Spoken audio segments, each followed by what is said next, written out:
Hi, I'm Carmen. I'm a fourth-year medical student from the University of Toronto here at Waterloo Sports Medicine to speak to you today about concussion.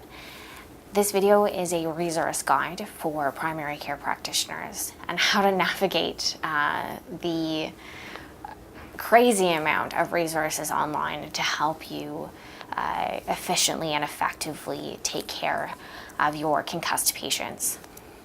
This is not meant to be a resource guide for patients with concussion, and I strongly advise that you seek healthcare advice from your primary care practitioner if you are concussed or think that you have a concussion. So my goals for today are to walk you through some awesome resources that have been put online for our use as care providers, and to give you my basic sense of what resources I use and what tools I use on a daily basis to be efficient and effective in my management of concussion.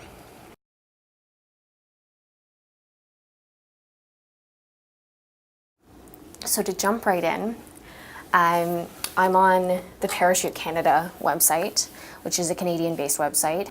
They like the SCAT-5, but I actually find that the SCAT is very difficult to use from a primary care perspective. I'm going to point you in the direction of the concussion awareness training tool. And if you have a lot of time on your hands, there's a 2-hour training course that you could take, and it's actually quite useful. But they also have a lot of just general guidelines and opportunities for you to briefly learn through some stuff like the red flags, how to counsel, etc. So this is the concussion awareness training tool. And they also point us in the direction of the Acute Concussion Evaluation Care Plan. So it's the ACE. And I prefer this because it gives a lot more of a primary care approach in terms of understanding symptoms, ruling out red flags, and how to start the recovery process. And that's all that this document is it has the symptoms on it, the red flags, and basics for return to play, return to work, and return to learn. I also want to point you in the direction for some tips for managing concussion and managing the symptoms of concussion. And this is the Sunnybrook website. And I really like their website because it's quite basic. So you can point your patients in their direction because they should be able to read it. There's not a lot of animations on this website. It is just straight reading and straight black text on white background, as we know is a little bit more helpful for our concussed patients. So I have their sleep issues after concussion page up here, and it goes through sleep hygiene, opportunities to sleep well, etc., and then gives them this warning that if it's something that they can't manage, then we step in.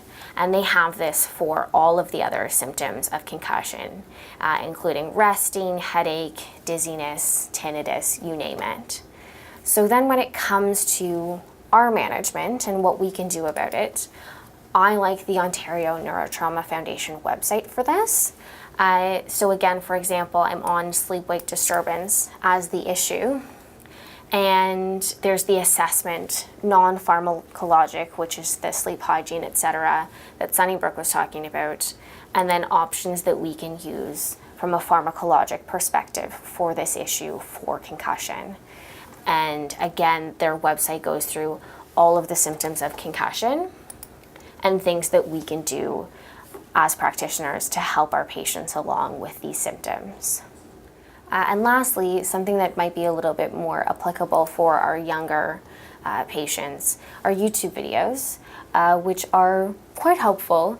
And if your patient is having trouble being able to read from a screen, the Ottawa Hospital has put out a series of educational videos about concussion, and the lady who does the voiceover has a very soothing voice. It's very informative, provided in both English and French, and so your patients don't have to watch the videos. They can just listen to her voice and follow her guidelines from that perspective if their concussions are a little bit more visual symptom-wise.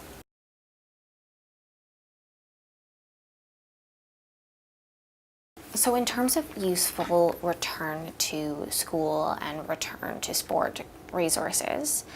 I actually like to take a very visual approach when talking to my patients.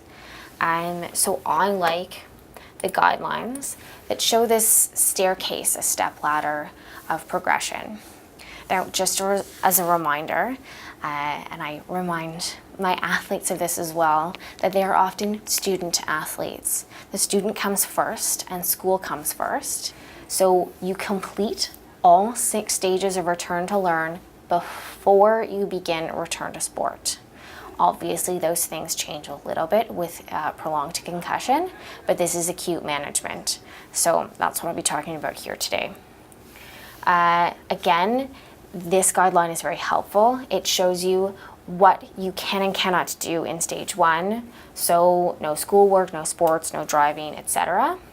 And how to proceed into step 2 and what light cognitive activity is. So here it has the examples of reading, drawing, Lego. I actually don't like the example of TV because if you're watching and listening to an action show, it can actually be overstimulating. So I usually tell people to read something and read print when they're initiating step 2. And I tell them to read print for like 10 minutes. And the idea is that they should check in with how they're feeling beforehand, read for 10 minutes, and then check in on how they're feeling afterwards, and check in for the next hour or so. And just as a quick reminder, each of these steps takes 24 hours, so you can't progress to the next step until you've been symptom-free or felt about the same for the subsequent 24 hours.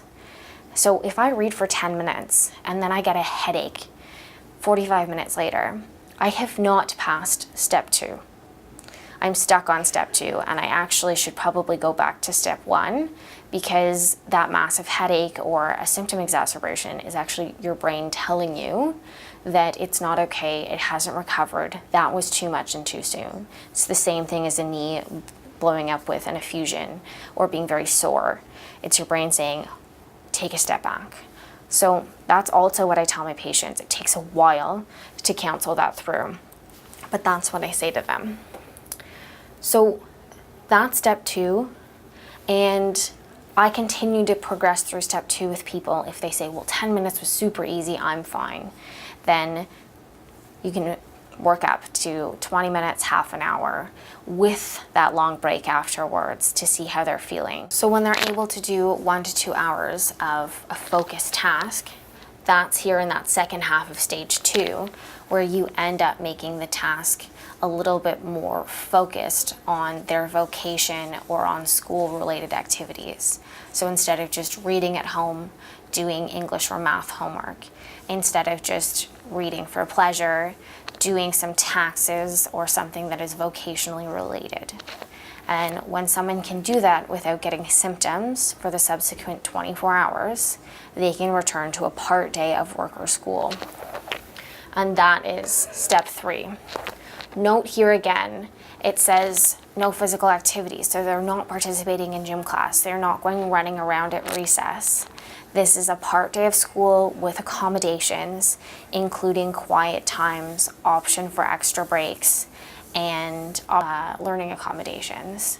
And if that goes well, then they can return to a full day of school and accommodated activities. Again, no running at recess, no running in gym class, etc.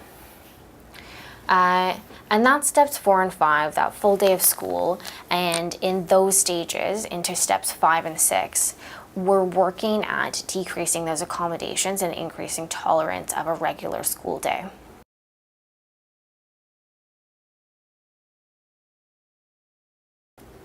Return to sport is very much the same. Again, I like this step ladder progression back to activity.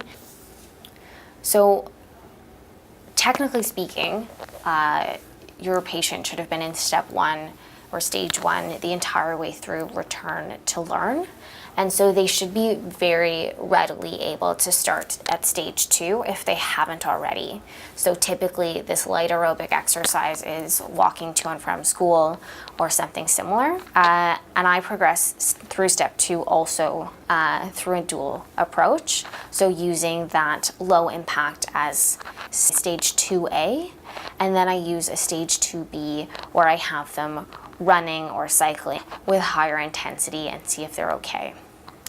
For stage 3, the sport-specific exercise is something like a skating drill, running more intensely, and can be marginally skill or drill related, but eliminating things like a puck or a ball at this point. So still just the athlete interacting with their environment and not with adding the extra variable of tracking a ball or a puck. That's where stage 4 comes in, and the idea again is integrating more information slowly. So that's when we add in the strategies related to doing a puck handling drill, doing a dribbling drill, and seeing if they can both kind of walk and talk at the same time, if you will.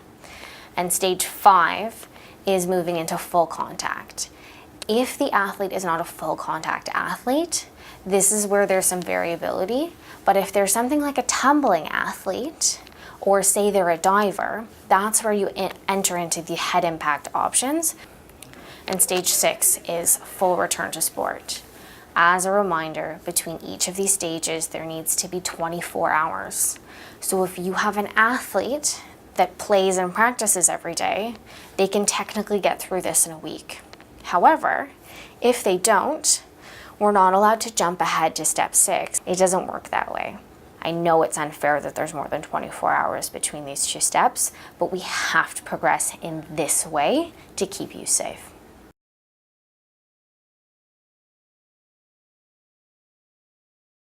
If you are confused and you know nothing about sport and you don't know how to tell a gymnast or a hockey player how to get back into their sport specifically, the concussion awareness training tool also has a lot of good resources. And if you scroll through their resource page or you search CATT, return to sport strategy, and then a sport name, they even have canoe kayak, alpine skiing. So if you're confused and you don't know exactly what to tell an athlete to return, look up the guideline that's specific to their sport, and it'll help you along, and you can just print it out for them as opposed to trying to figure out everything that goes along with canoe kayak or rhythmic gymnastics to get them to return to play more efficiently. So those are the tools that I like to use to help athletes, student athletes, and individuals that have a concussion return to their vocation, to school, and to sport. I hope that these resources help you in guiding your patients toward a safe recovery. Thank you.